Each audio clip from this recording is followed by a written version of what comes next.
Firstly, welcome everybody to this afternoon's session, which is brought to you by Talent and hosted by me, Ian Tyler. And I'm very excited to be able to introduce you to futurist Shara Evans. Upon registering for this event, we've had lots of questions sent in by people at the point of registering, which was really exploring lots of questions ranging from the very broad to the very, very specific. So Shara and I have looked at that, and we've been able to group some of these into some key themes and narrowed it down into things that we're going to address throughout the conversation. So if you've got a burning question, feel free to pop it in the chat, and we'll do a Q&A at the end, and we'll pick up some of these key salient points as they come through in the chat. So without any further ado, I'm absolutely delighted to introduce you to Shara Evans. I'm going to tell you a little bit more about Shara and hopefully not embarrass her too much. But I guess we're quite lucky. Shara is one of those rare individuals that merges incredible insights and an innate understanding of essentially the social and economic impact of new technologies.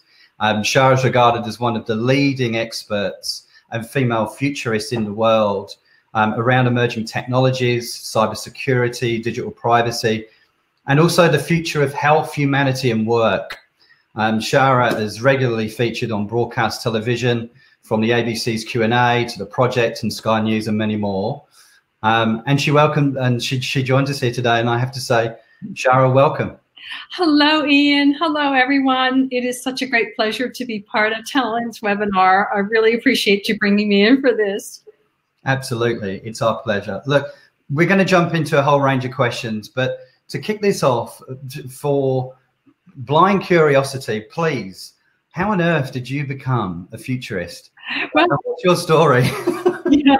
It's not something that you actually start a career thinking, oh, I'm going to be a futurist. Well, maybe today you might, but I started off as a little girl loving science fiction and loving comic books, and Astro Boy, funnily enough, was one of my influences.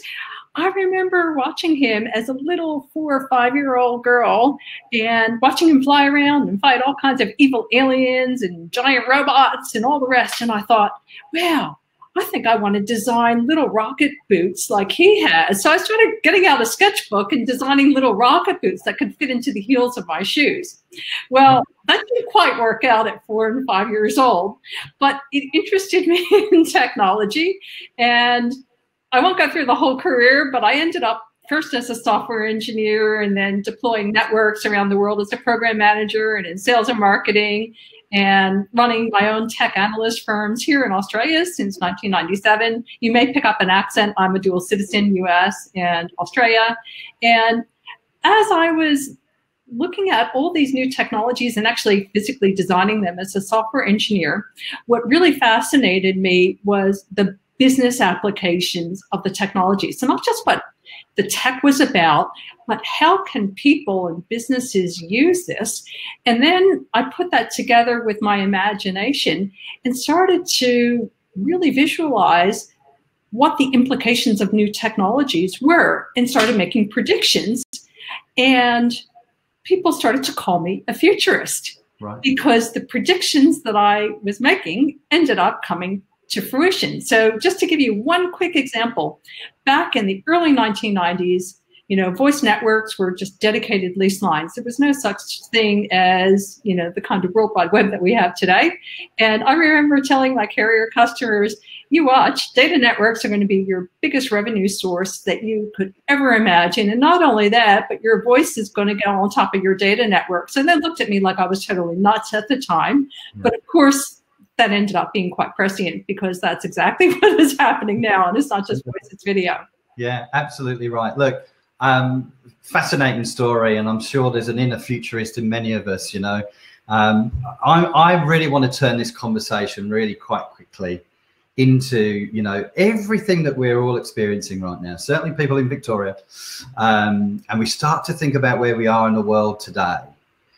Certainly love to get your thoughts on really the changes and the impact of COVID, and what you think a post-COVID world might look like, and what might some of those insights be when you think about a whole range of challenges that maybe a post-COVID world presents, but also a whole range of opportunities. Okay, so let me start with this, and that is what COVID has done to us is it's literally taken 5 years of technology acceleration and condensed it into like 5 to 7 months. And, you know, who would have thought back in December last year that we'd have pretty much almost everybody in the world working from home across the public internet, or maybe through VPNs, you know, in just a couple of months. You know, everybody's scrambling to get that right. And this pandemic, unfortunately, is keeping us in a state of constant flux. So while we may talk about a new normal, I don't think we quite know what that's going to look like yet, because we don't know what this disease is going to do to our society. Unfortunately, I think we're going to end up in and out of lockdowns in various stages until we get an absolute definitive cure. But one of the things that I would say is that even once we have a total cure, remote work is here to stay. Yeah. In the end, I think you'd probably agree with that. You know, people are now becoming accustomed to not only being able to work from home, but employers are trusting that their staff will actually really do the work that they're meant to be doing at home. But that also means flexibility. And if we end up with this being part of our ongoing normal way of dealing with things, then we really need to start to think about home-based cybersecurity, because everybody's just sort of shuffling around trying to get it together now. Absolutely, yeah. You know, we need to make sure that that's really looked at by IT professionals and cybersecurity professionals, and that we've got VPNs and that we've got IT support teams that can take care of all kinds of issues that people may run into at home. We need super, super good internet bandwidth. Yeah. And a lot of people are in locations that don't have it, or maybe haven't signed up for a super high bandwidth plan because they did not need this before COVID. And that's going to be an absolutely essential ingredient. And I think that there are some employer obligations as well. And that has to do with ergonomics of the environment that you're working in, and also looking at some of the real extra costs that employees are taking on, such as buying special equipment for their home office, or maybe even having a dedicated work computer that's bought for them instead of using the family home computer. Yeah. You know, so there's a lot of stuff that's, I think, going to change that relationship between home and work, but we need to make sure that we've got that balance there. Yeah, it's something I won't tend to do this, but something very interesting just popped up in the feed as it relates to this, and Sammy has just made a comment that working from home is step one. Step two is organizations realizing actually means working remotely. You know, and it's about what skills they need to have. You know, it doesn't necessarily mean that people are cheaper. I couldn't agree more. I couldn't agree more. I think there's the work remote, work from home is phase one. It's about security, about trust, about encouragement. It's about culture. It's about what is the construct of a team that makes the team stronger, even if it is remote. So there's a whole range of different variables with all of those things. So I think there's a great thing that's just popped up in the feed there. So thank you, Sammy, for that. Yeah, one of the other things I would say is that as we're starting to communicate with our colleagues in our home environments, we're getting to know more about each other as people too, because, you know, like let's say you and I were just having this conversation as part of a work colleague conversation. You might have a kid or a stray dog or a cat or something wander into the frame. You know, you wouldn't necessarily talk about your home life, but when they sort of show up in the video, you end up talking about stuff relating to your personal life that you wouldn't probably bring up in a work conversation. That's right. But the flip side of that is that we're social creatures, and we actually like congregating in groups of people. And when we're not in that office, or we're not able to go out freely and socialize, whether it's, you know, with our coworkers or our family or friends, it actually has a mental impact on us too. Yeah, absolutely. And it's interesting, you know, when you think you go remote work and certain jobs can be done remote, and then there are other industries and job functions that just can't be. So if you think about that, and we think about that, if we look at certain sectors such as healthcare, which is massively in the public eye, having a significant contribution on community, and we think about the advancement of technology becoming more and more pervasive in their everyday roles, what are some of the trends that you think you'll start to see or will start to see in the more immediate and midterm future within that, with industry sectors such as healthcare? Well, it's really, you know, there are so many aspects to, you know, the new healthcare normal. You know, one of the things that we're already starting to see is this debate. Do we wear a mask or do we don't wear a mask? And, you know, that's certainly a part of healthcare. But from a technological perspective, one of the things that I'm seeing is a lot of robotic adoption, specifically in the healthcare industry, to help fight this disease. Yeah. So there are a couple of specific examples. You may have heard of robots that there's two different kinds that do disinfecting. One that I'm not as fond of that actually sprays disinfectant, and I don't quite like that because it leaves sticky stuff on surfaces, and you certainly wouldn't want to spray disinfectant on food and have people eat it. The other kind is an ultraviolet light, but you need to be careful that people are not in that immediate area when the very, very high UV is going off, or you can end up blind. But there's another brand new innovation that I first heard about maybe 2 weeks ago, and I'm already seeing a number of companies introducing it. And it's a door that combines disinfecting, including UV, from like a 720-degree angle. So everywhere from your top of your head to the bottom of your toes and all the way along. It's almost like going through an airport security portal where you actually raise your hands around and you turn around, and it disinfects you as you're going into buildings. And we might see a whole lot more of that happening as we start to bring people back into the office. And by the way, I think that will happen in a bit of a clustering or staging way, where you're not going to just say, okay, everybody come back to work. You're going to have certain functions, let's say the IT department, that you bring in a couple of staff members, you see how that works, and then maybe you expand it to another area, you see how it works. Depending on what happens with the virus, you know, you either sort of expand or draw back. But there are a lot of other really amazing health innovations, and Ian, I'm going to leave it to you to ask me, you know, whether you want me to go into these sort of cutting edge, over the horizon health. Or... Yeah, absolutely. I think, I mean, for everybody who's involved, I mean, the audience by and large is a technologist and or in and around a technology environment or project environment. And, you know, it is that longer term horizon where we go, you know, where's this all going? You know, when we were talking before, we were talking about nanobots, and we were talking about, you know, the different things going on in healthcare that we're just not aware of. You know, it's just astounding. Yeah, so let's talk about nanobots for a second, because that's a really fun place to start. A nanobot is actually a teeny tiny microscopic robot.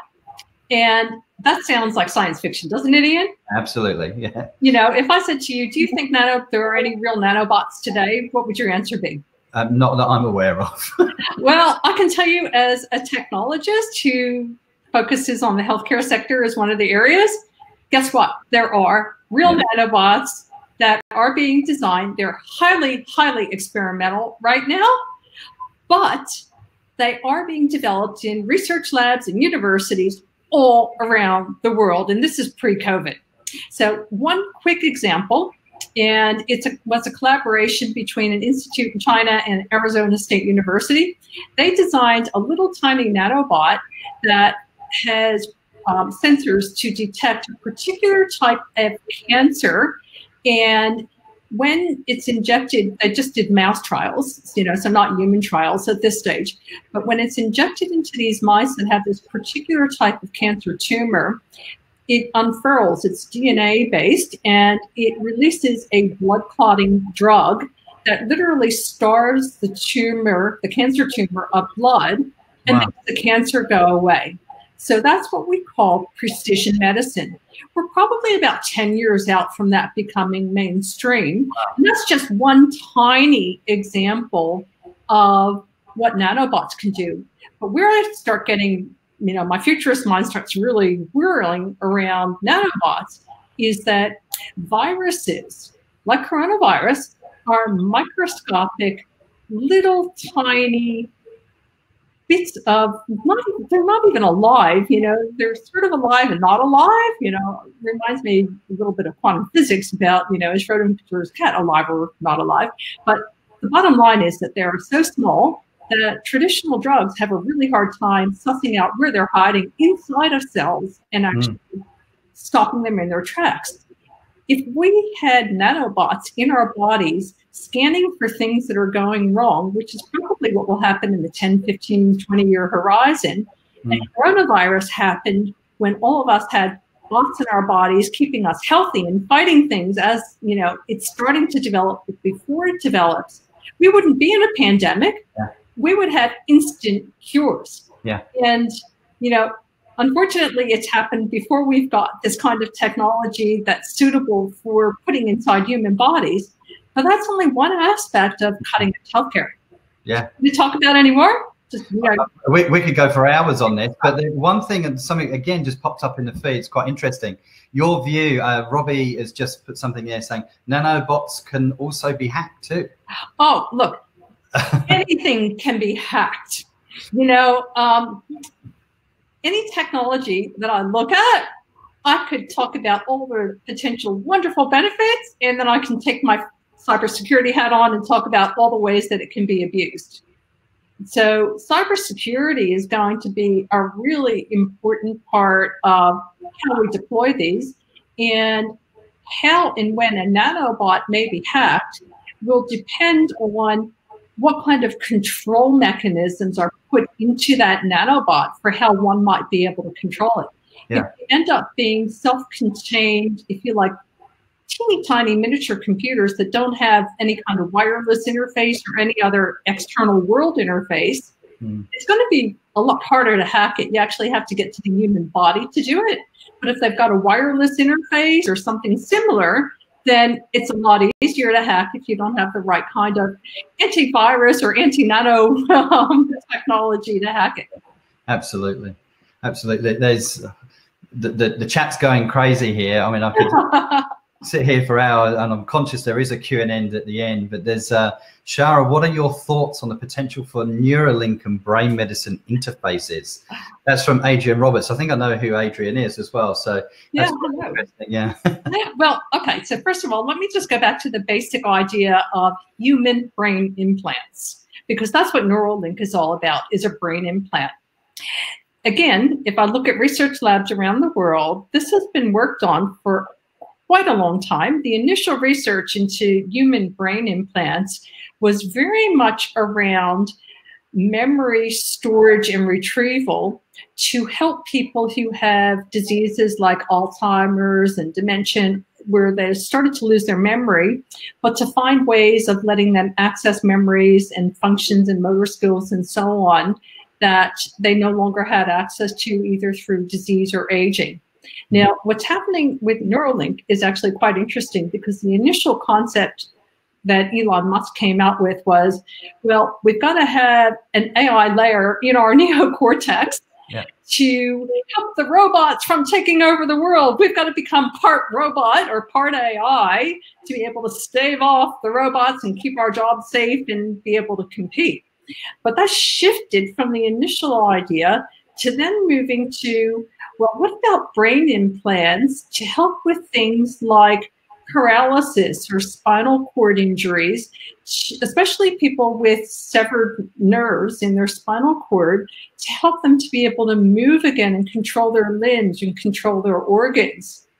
And then it subsequently moved on in some of the most recent announcements to doing things like being able to control somebody's emotions and even streaming live music. Yeah, right.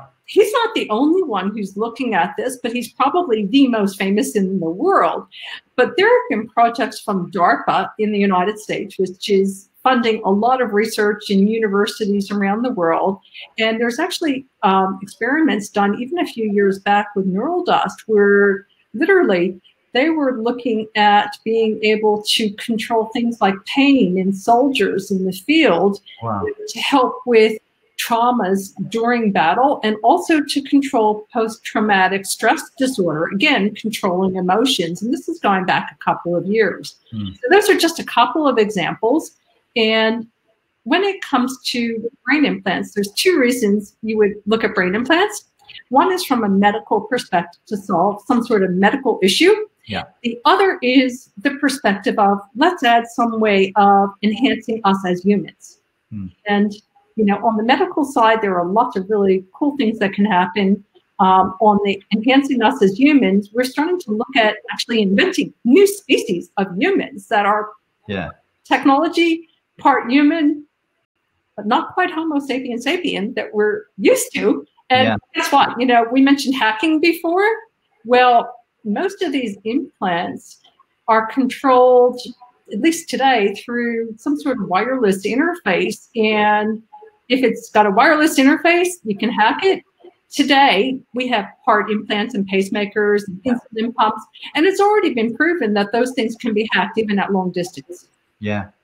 That's where it kind of gets into the realms of, scary. You know, and, you know, your view on that. Is it scary? Is it something to be embraced? The augmented future of a human and a robot? I mean, I don't want to go too far down the android path, but do you think it's a reality in our not so distant future?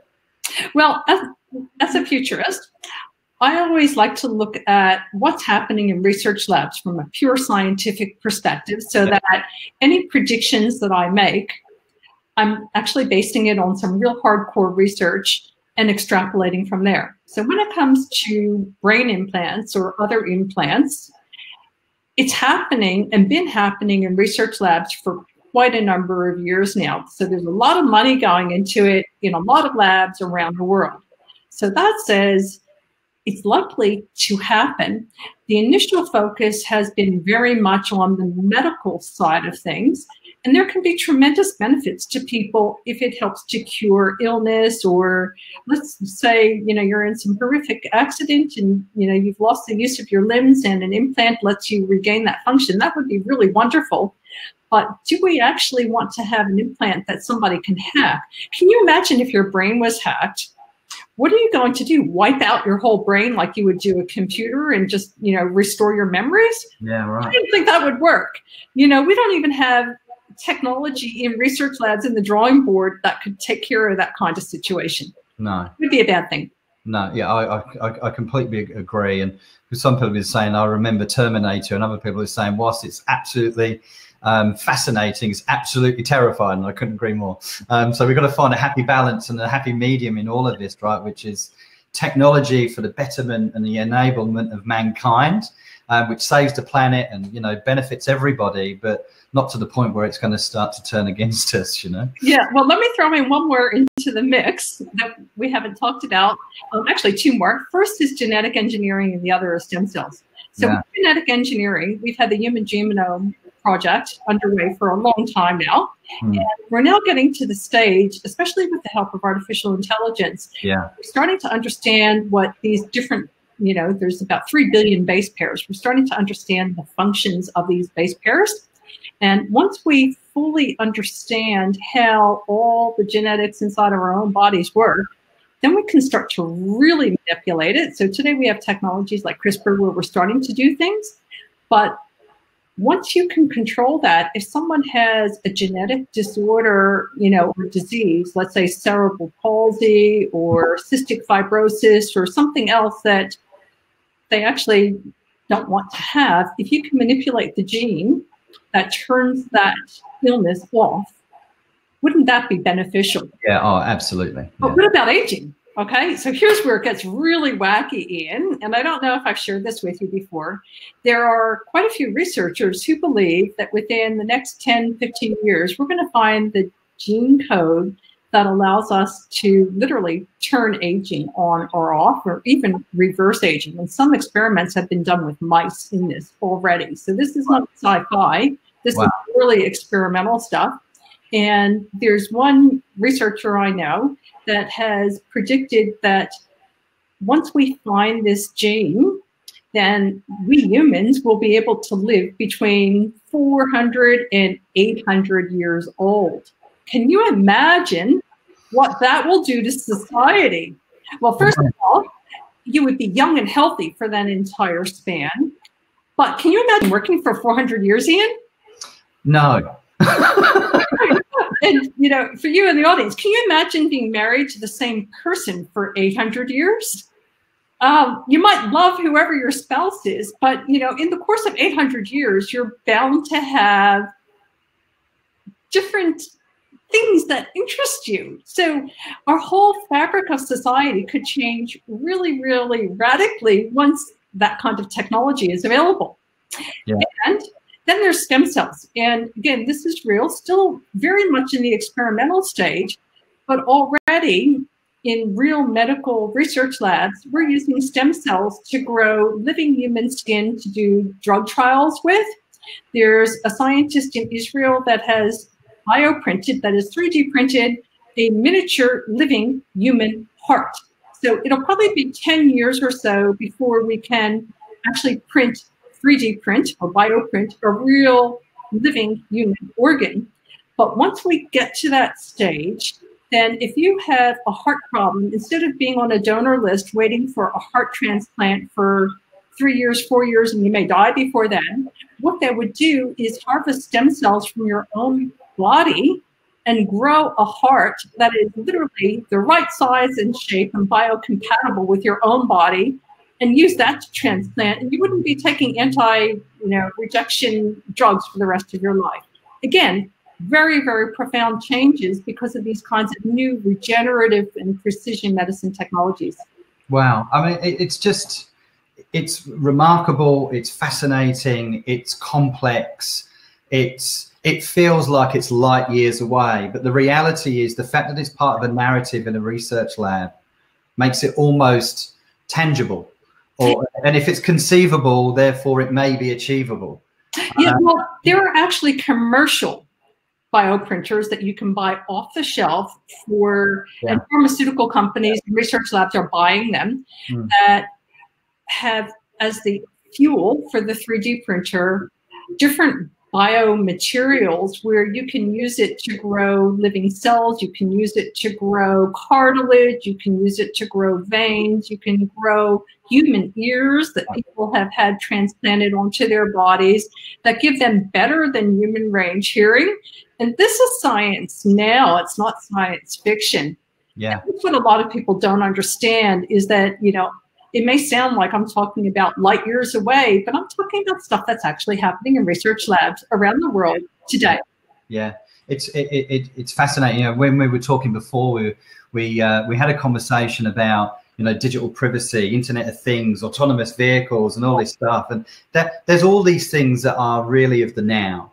That I'm sure, like I've seen a couple of questions coming up talking about, you know, 3D printing and the things that you're talking about now. So when we think about those shifts in emerging technology being created over and above outside of the research science lab, what are you seeing? What are we going to see in the immediate future around some of these things really coming to life?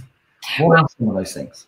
Immediate future that's already happening, no question, is artificial intelligence is going to impact every single person and every single business across the planet in some way, shape, or form. And in many cases, you may not know that AI has already pervaded your life. So I'll ask this question, even though I can't see everybody's hands raised. How many of you have ever used a voice interface on your phone or your computer? And have you ever talked to your computer? Yeah, lots of times. Yeah. That's an aspect of AI called natural language processing. And it can be text-based, it can be voice-based. AI is already being used to automate a lot of functions that previously were done manually. And of course, if we talk about any kind of robot, and there are lots and lots and lots of them already deployed in lots of industries, that's artificial intelligence. Yeah. We also have chatbots, and they're becoming pervasive as well. And guess what powers chatbots? Artificial intelligence. Absolutely, yeah. So what you may not be aware of, and your audience may not be aware of, is right now, I think AI is still in its little baby infant stages. You know, we're just at the very cusp of the AI growth period. Yeah, I agree. In parallel with this, there's a lot of work happening in research labs around the world with quantum computing. And I'm not going to go into all the physics of quantum computing, or we would have a really technical discussion that would last for hours. And it will go over my head, so don't worry. Oh yeah, it's weird and wonderful. I actually have conversations with physicists about this, which is really cool and fun. But with quantum computing, the bottom line is that we could end up with computing power that is orders and orders of magnitude faster than the kinds of computers that we have today.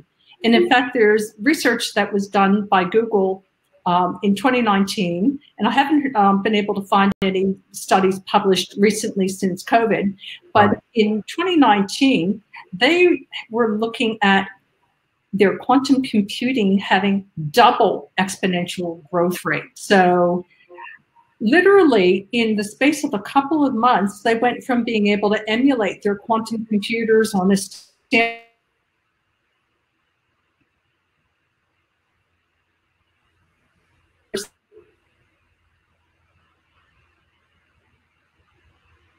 chip. And if you combine that with AI, then suddenly you have this potential of AI becoming super smart, super fast. Yeah. And you know, that's just the tip of the iceberg when it comes to automation and the impact on humanity. Yeah. Well, so if we can move that a step further then, and when we think about future of technology, the future development and all of this stuff that's going on, do you think we're going to see a significant growth in a shorter period of time of new inventions that are essentially going to change the world? Do you think that's going to expedite things that, from a product to consumerization, a corporate, a government perspective, that are just going to, all of a sudden, in the next 3 to 5 to 10 years, new inventions are just going to go at a rate of knots faster than we've ever seen? Oh, they're going to be going soon, and it was already happening at a super fast pace just because of the money being put into these innovations.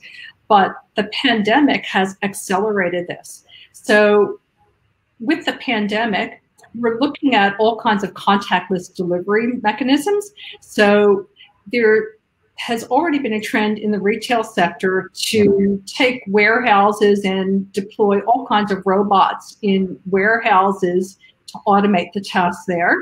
And now we're starting to see, haven't seen it really here in Australia yet, but in other parts of the world, contactless delivery, where deliveries are made by either little delivery bots trundling along the sidewalk or the street, or delivery drone bots that might drop packages in. Yeah. Initially, they were looking at these kinds of technologies for, let's say, dropping in medical supplies to remote areas that were isolated because of floods or hurricanes or some other disaster. But now they're looking at these technologies to be able to get stuff to people without humans touching products so that we're not spreading the disease. Another area that many people probably would be very surprised to hear is that here in Sydney, where I'm at, on the Sydney Harbour Bridge for at least 8 years now, there's been a collaboration between UTS and New South Wales Roads and Maritime Services, where UTS designed this little robot that was based on an inchworm that is autonomously able to map its way through the Sydney Harbour Bridge, which is made of steel and that erodes and needs to be maintained. And there are places that humans can't get into. Well, these little tiny robots, Sandy and Rosie, autonomously are able to map their way through the Sydney Harbour Bridge, and they're giving live feedback to the bridge maintenance engineers that they can see what's going on. And if maintenance is required, then you can actually have these little robots can, still, they're autonomous, but the humans can tell them when to do things and actually do maintenance of the bridge in areas that humans can't get into. Wow.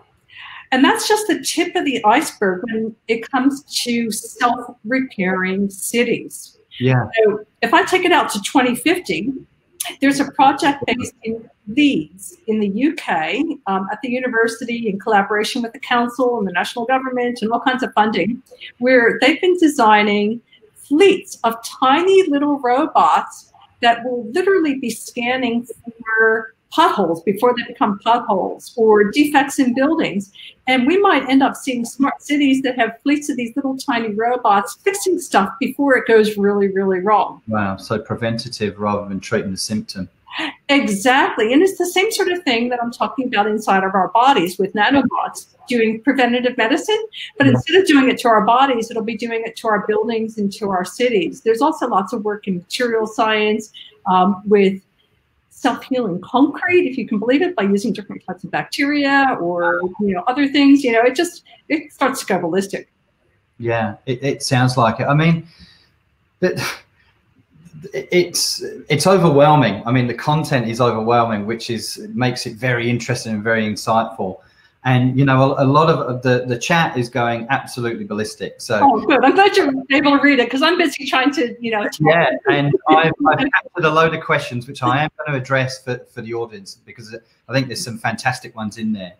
And when you really think about the stuff that you're talking about, and you think about everything from a robotics, technology, and wireless-based interface, that means the risk for things going wrong or things being hacked and therefore going wrong is going to become a real problem. So when we think about that from a cybersecurity standpoint, how is this going to change? How, as an industry, as a planet, are we going to be able to really think about how it's going to change, grow, and impact, but also not just on people in cybersecurity roles doing the job? It's like, how do we protect ourselves? And that's an excellent question. And, I'd like to go back to the here and now because this impacts everybody today.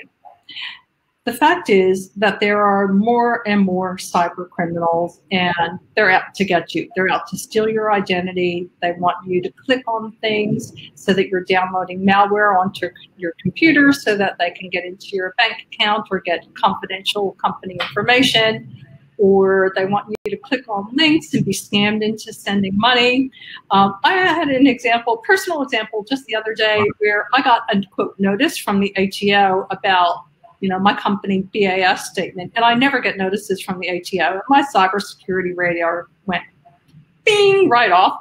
So I called my accountant and said, hey, this doesn't look legitimate to me. Have you seen any communications? Like, oh, it's probably okay. And I thought, no, I don't think that's probably okay. So I actually called the ATO last night and had a long conversation with someone. And it turns out that my instincts were spot on. It was a spoof email. It had an ATO, a real ATO address, but it wasn't actually sent from the ATO. So email spoofing is real. Yeah. One thing that everybody needs to be aware of is that if you get something that has a hyperlink on it, do not just click that hyperlink, please. You may be downloading malware. You may be misdirected to another website. If you get an attachment from somebody, even if it looks like it's from their email, if it's not something that you're expecting, call them. Yeah, the basics then, right? The basics. And, hey, Ian, did you send me a Word document, and just double check before you open the thing. And there's so many nefarious ways that cyber criminals are getting to us. Another way that they're getting to us now is through social media. And a lot of it is social engineering, but a lot of it is us too.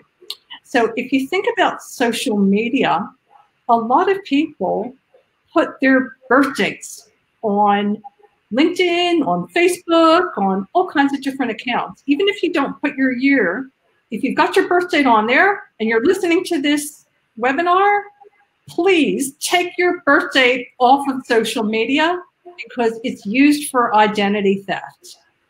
It's one of the ways, it's one of the things that you can never change or get back. So don't put it out there.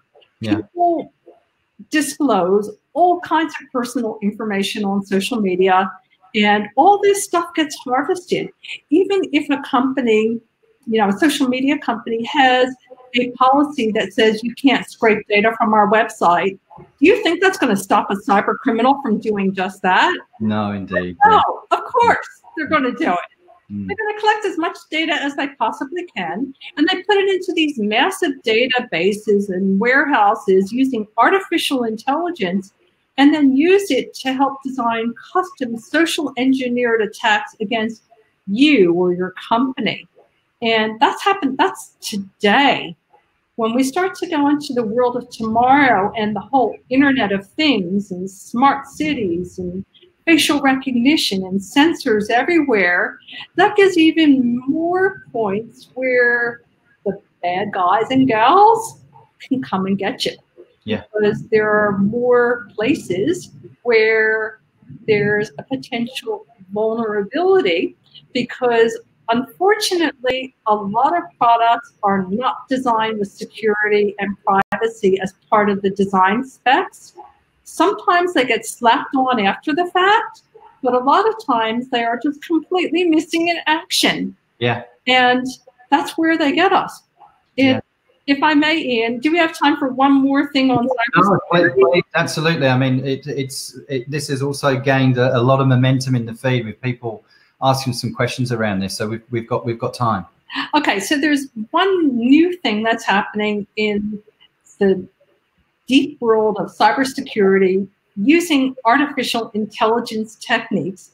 And some of you may have heard of it if you're a technologist. It's called deep fakes. Have you heard of that, Ian? I have, yeah. Yeah, I'm not surprised that you have, but many people may not have.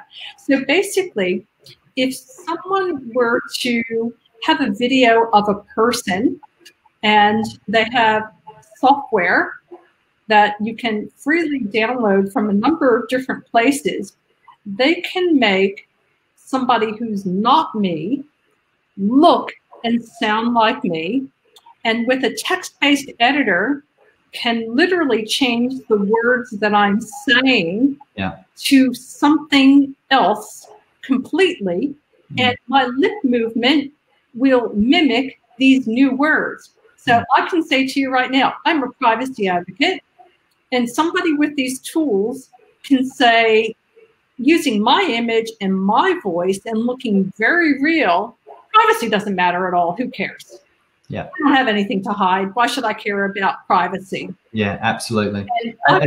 This is something that I've seen in a lot of the kind of propaganda that's propagated specifically around the US election and all these kind of different things around different governments being able to infiltrate and influence propaganda as a result of this, which is deepfake, which does have significant global economic and community-based impacts. It's quite frightening. Yes, and it's not just on the political side. I have a theory, and it's still a theory, haven't seen it happen in real life yet, but I think, especially as we're doing a lot of remote working and video conferencing, that sooner or later, a clever hacker is going to be able to hack into a real-time video feed and make it look like you're talking to a coworker that you normally would talk with through your normal secure channels. And it will look like it has the right background, either their real office or their home office, things that you're accustomed to seeing. It will look and sound like somebody that you know and trust. And they'll ask you about some business project that you're working on. And you will accidentally disclose confidential information, maybe even things about a merger or an acquisition that you shouldn't disclose, you're a publicly listed company. And they will be tricking you into doing this. You would have no intention of ever giving this information to a third party in the real world. But from your perspective, Ian, I'm looking at you and I'm thinking, that's your normal background. It looks like you, it sounds like you, it's got the right background. You're asking me a question that's relevant, and I'm telling you information, but it's not you, it's a hacker. It's just frightening. There's something that came up earlier on that's almost related to this, because I can close the gap on a couple of the different topics that we've just covered that really talks to this point, which is, if you think about everything we're talking about, and we then think about the next generation that's coming through, and we think about education, how on earth do we prepare, or what are the changes in education that are needed to prepare a future-ready workforce? I mean, it's just alarming, the amount of things that the educational system that's got to catch up to start to develop this narrative and develop the engagement with these new technologies. You know, I think it's very interesting. It's something that somebody put in the feed, and I captured it. I thought that links all of these things together really neatly. And it's a great question for me, because a lot of my research as a futurist has been on looking over the horizon at what are the new jobs of the future. You know, what kind of new jobs do I foresee? You know, so before COVID, a lot of people were talking doom and gloom about the impact of automation and will we all be out of jobs? And, you know, COVID is just accelerating this change of job loss, unfortunately. And sadly, a lot of small businesses are just not going to be able to recover economically from COVID. So not only will we have people who are displaced from automation, which has been predicted for a while, we'll have people that have been displaced because their small business is in an industry that's not been able to survive through the lockdowns. Yeah. And it may not be a small business, it may be a big business. I mean, can you imagine how many airlines might go out of business? Can you imagine how many restaurants might go out of business?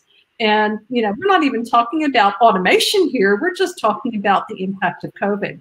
So we really need to think about, well, what are the new jobs that we can start to train for, either as adults or to help educate our children? And how will we deliver education? Yeah. And how do we give that kind of collegial experience to students who learn not just because they're listening to a teacher, but also because they're doing stuff in the real world and they're interacting with kids their age and, you know, the grade above and the grade below. And, you know, once they get to university, they have the on-campus experience. So they're learning a lot of these softer skills in how to operate, but they're also learning how to learn. And unfortunately, with COVID and lockdowns, a lot of universities are starting to go through serious trouble too, because they have had historically a lot of international students, and a lot of people are saying, well, you know, the experience I'm getting through an online lecture just isn't the same. And gosh, how am I going to learn how to program a robot if I don't have access to a robot? So, you know, there are some things that we need to think about, you know, while we're going through this COVID period. But let's just go beyond COVID for a moment and talk about some of where the new jobs are. And I will give you one hint about how you might be able to train on some of these scientific technologies that are maybe expensive, and you wouldn't, as a parent, be able to spend $100,000 on something for your kids, you know, whereas when you've got a school that's doing it for hundreds of kids, you know, it suddenly becomes affordable. And there you need really high bandwidth and something called telepresence and haptics, which is the sense of touch. Yeah. And if you combine that with a technology that we already have today called virtual reality, then you can start to imagine how you can control a robot or an instrument long distance. So that's already been happening in the real world for remote surgery with robots. And it's also a technique that's called imitation learning, where people have been in virtual reality suits, literally training robots how to manipulate in three-dimensional space. So right now, you know, pre-COVID, this would have been done where you and the robot are in the same room and you're able to do it there. But there's no reason that with the right bandwidth, you couldn't use those same kinds of techniques to teach people how to train robots how to do things like pick up a piece of cloth versus picking up a delicate vase. Yeah. Using that kind of technology. Yeah. And everything around AI and robotics is an area for lots of new jobs of the future.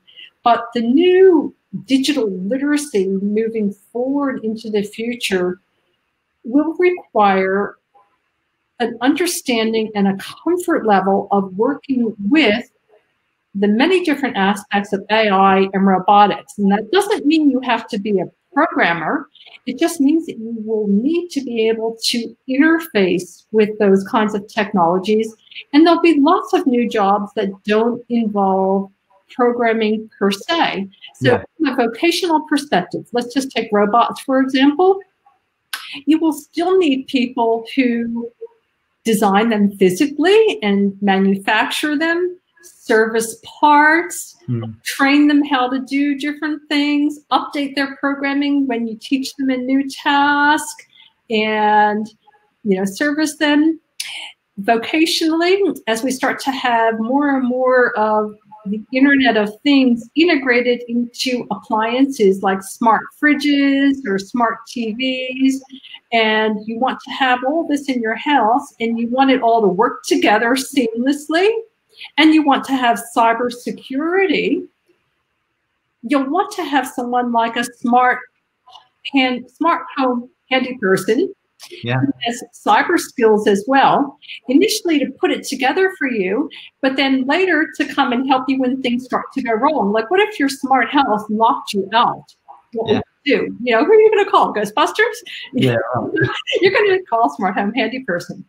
There'll also be other skills that require familiarity with AI, but not necessarily actually being the AI designer. For instance, an AI chatbot designer. So if your company is deploying chatbots, you want to have people that are orchestrating the kinds of conversation that this AI will have with your customers or your staff, and humanize it and teach that AI to actually interact in an empathetic manner, pick up when it's unintentionally or intentionally picked up social biases from its deep learning data set and fix it. Also see increasingly, digital assistants. So today, if you think about your house, some of you may have Alexa or Google Home. Well, let me tell you, those devices, in order to function, they're always on and always listening. So, be careful what you say, and, think carefully as you deploy it. But as we start to have digital assistants come into our life, we're not going to want the standard sort of robotic voice, same voice in every house. We're going to want to customize it, much like we do with our computers, and have these artificial intelligences that we talk with in different ways have bigger than life personalities. So there'll be new jobs for people that have great voice skills or great personalities. And, as we go into the medical side, gosh, there are going to be so many new jobs. My gosh, we're going to have brain implant specialists. We're going to have nanomedics who take care of what happens when the nanobots inside of our bodies start to go astray. Going back to the here and now. We're going to need people like career transitionists that help us get from the kind of job that we might have been doing either today or in the near future or over the next coming decades, help us transition into these new areas. And a really super exciting area is outer space exploration.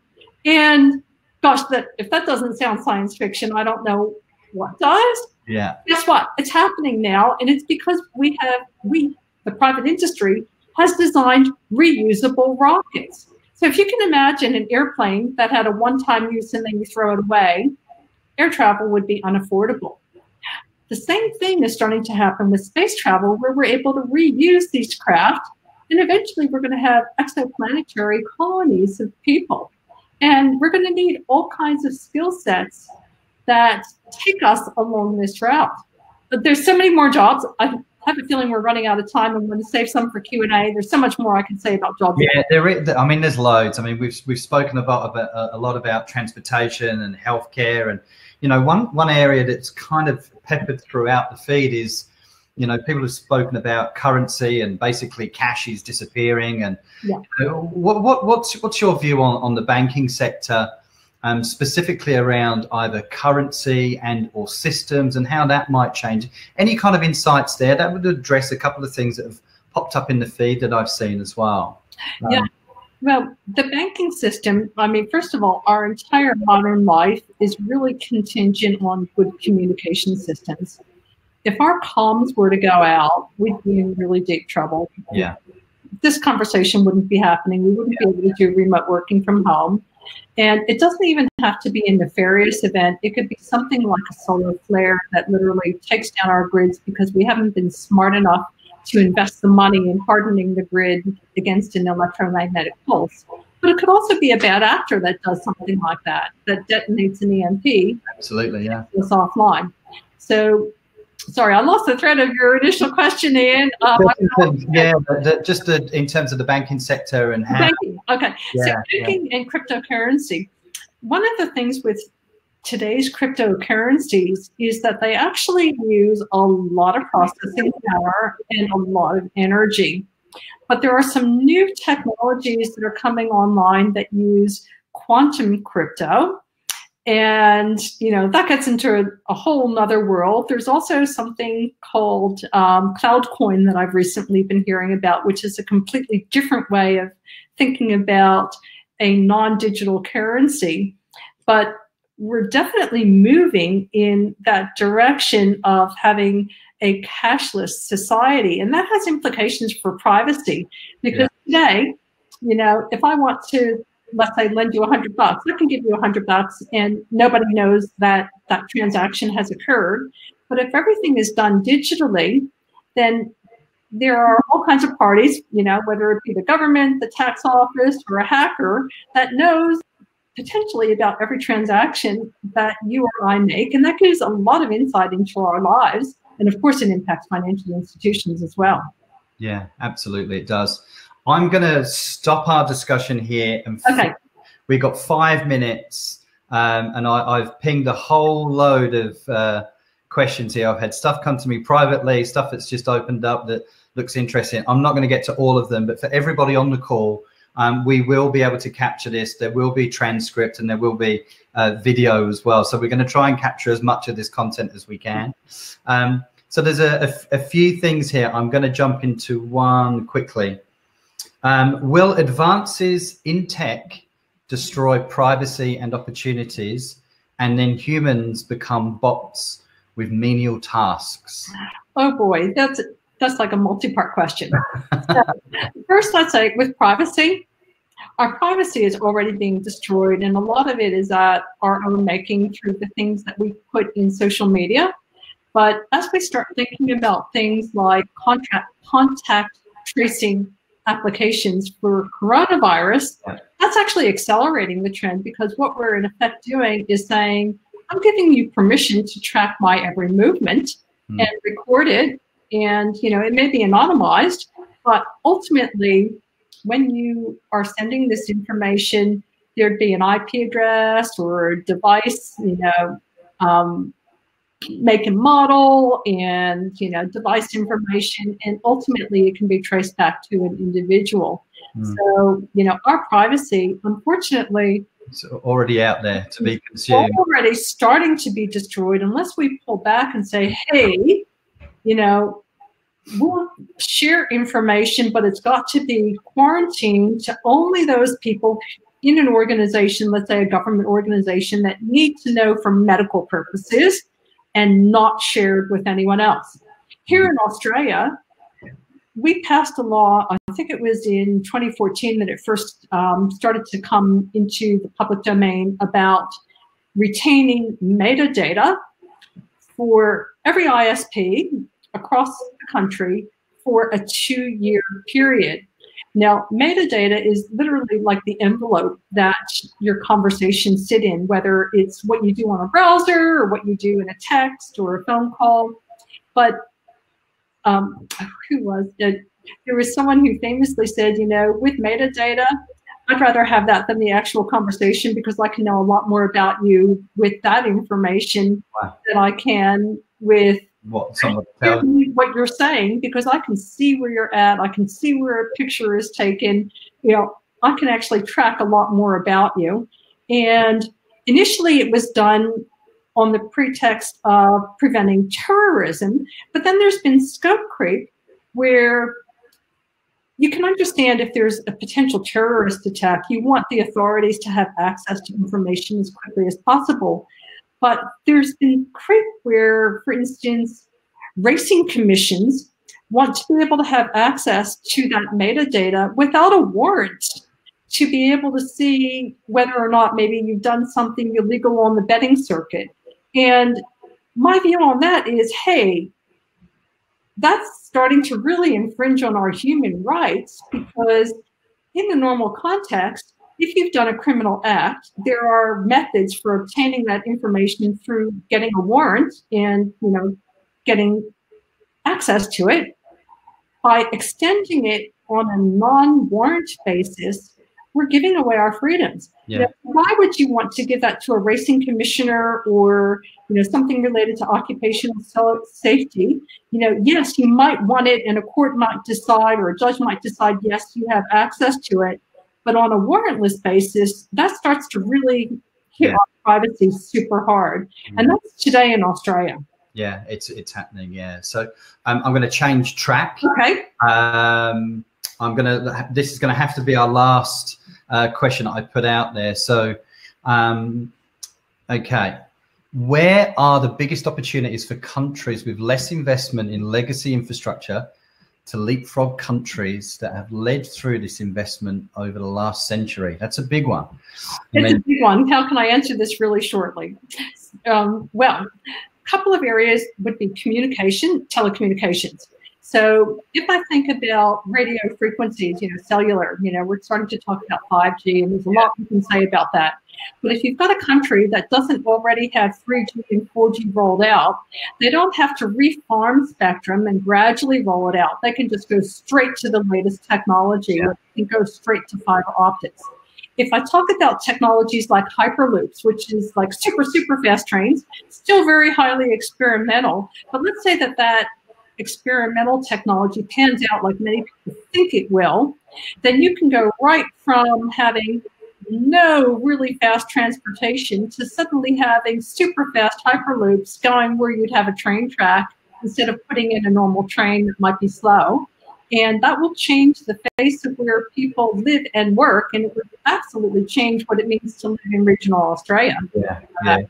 Yeah, absolutely, it would. It really, and you know, you think about these developing countries that really just need the opportunity to kind of move forward. They could take a significant leap, you know, from nothing to absolutely everything in the palm of their hand. So, yeah, very, very interesting. I am going to have to stop it here.